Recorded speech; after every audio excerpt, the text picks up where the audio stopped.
Elon Musk's greatest skill is his ability to look directly into a camera, pull an awkward smile, and then promise. Promise literally anything. Rocket-powered cars, a colony on Mars, humanoid robots in every home. Anything to pump his stock, he will promise. And that skill has taken him far, allowing him to build the most valuable car company ever, and more recently even getting him his own branch of government. But eventually, when the numbers roll in, people start seeing the real picture. And for Tesla, that isn't looking too pretty. On the 10th of March, Tesla stock fell 15% in a single day, which was somehow only their 7th worst one-day fall, all while Tesla dealerships around America are being attacked in what some are calling an act of domestic terrorism. Tesla sales have fallen year on year, and the company's whole $750 billion market cap hangs on a thread, dependent on just $7 billion of profit. But rewind the clock to the mid-2010s and the picture was quite the opposite. Tesla were a darling and couldn't step a foot wrong. If you wanted an EV, you bought a Tesla, and Musk, well, he was compared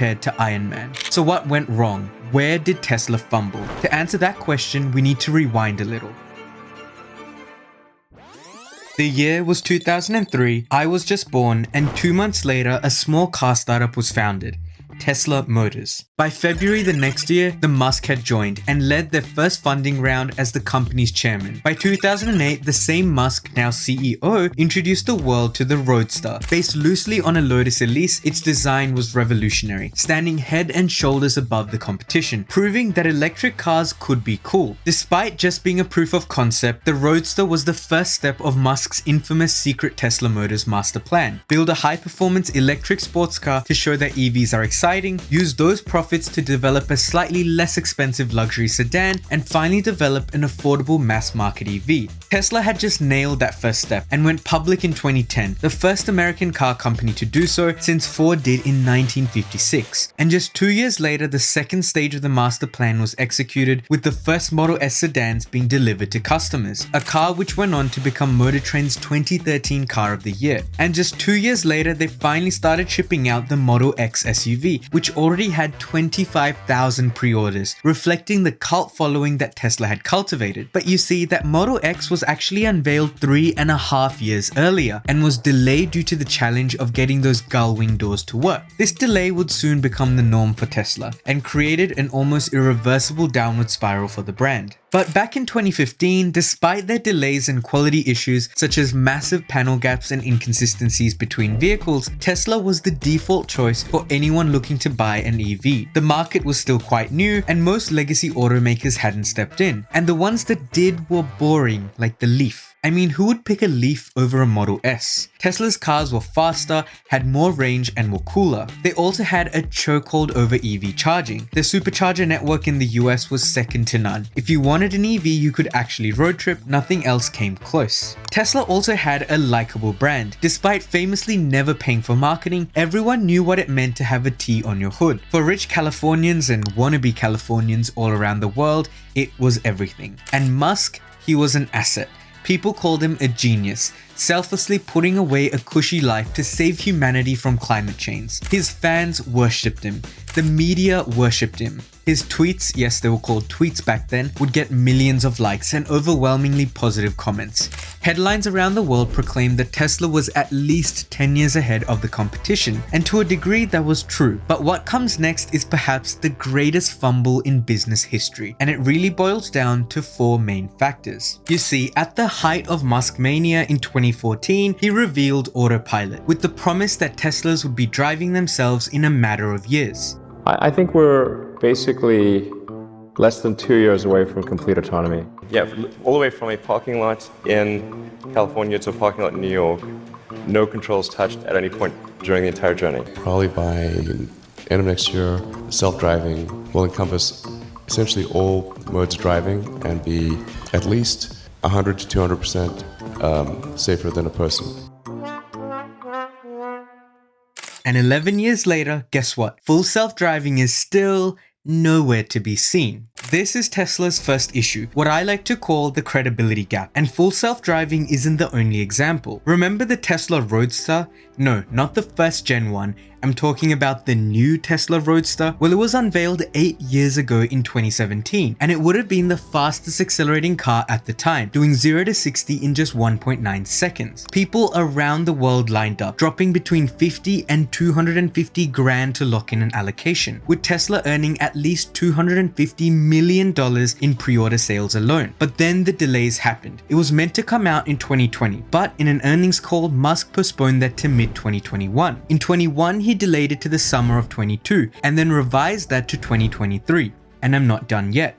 In 23, he further pushed it back to 2024, and now its current release is set for Q1 2025, which ends in a couple of weeks, and I can tell you that there are a total of 0 Roadsters in customer hands. This lack of credibility brings us to their second issue: quality. Despite charging luxury car prices, Teslas have never had good quality. Early Model S's were notorious for their panel gaps, but owners forgave them. What was a gap or two when you were driving something state-of-the-art, saving the planet but still capable of gapping a Lambo? But years later, and those same issues have stuck around. The Model 3 launch, for example, was delayed by continual production errors, leading to a backlog of 450,000 units by 2018. For customers like Jim Fife, that meant repeated false promises about delivery dates, being told that his car was ready, only to visit the dealer and find out it was delayed due to an accident in transit, and that happened twice. And when customers finally got their cars, the quality just wasn't there, with over half of Model 3 owners noting some sort of issue with their vehicle. But despite the increasing number of Teslas driving around, service centers just haven't kept up, and there are still only 160 centers in the US, leaving customers with a bleak choice: either wait weeks for a fix or live with it. Tesla were overpromising and under-delivering, and burning through their most loyal fans, the ones that had enough belief in the company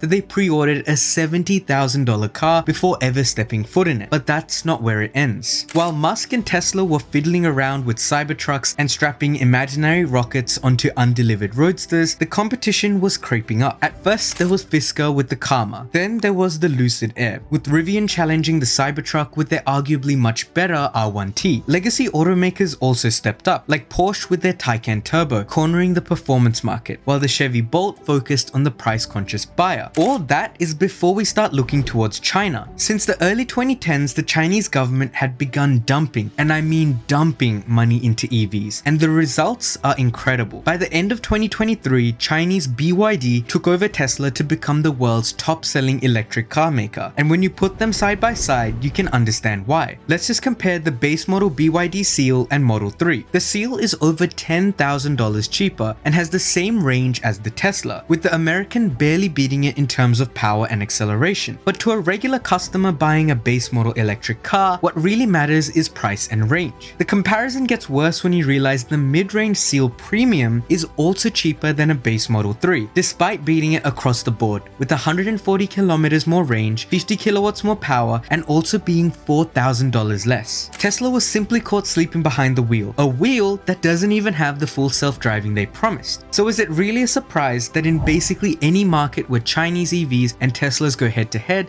China comes out on top? It's only really in the US that Tesla wins, and that's thanks to massive 100% tariffs on Chinese-made cars. Actually, on the topic of tariffs, we should probably address the elephant in the room: politics.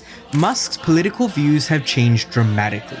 Just a couple years ago, he self-identified as center-left, yet now he's an outspoken conservative and a close ally of Trump. While this political stance did cause Tesla shares to more than double in the lead up to the election, studies have shown that since February 2024, Tesla's net favorability amongst Democrats fell to negative 15%, while amongst Republicans it rose to 27% from 11%. The thing is, those Democrats that Musk continues to marginalize are the very people fueling his sales growth. After all, only 28% of EV drivers identify as Republican, and the more political Musk gets, the more his sales drop. Since Trump's elections, Tesla sales figures paint a damning picture. In Big Blue, California, Tesla's market share is down 13% year on year, while in liberal European countries, February sales figures are down 50% in Portugal and 45% in France. In Germany, after Musk endorsed the far-right AfD party, sales dropped 76%. Even in China, the world's biggest EV EV market and a country that arguably doesn't care about American politics, Tesla sales are still down 49% to just 30,000 units in February, the lowest since 2022, all while BYD sold more than 320,000 EVs and hybrid cars in that same month,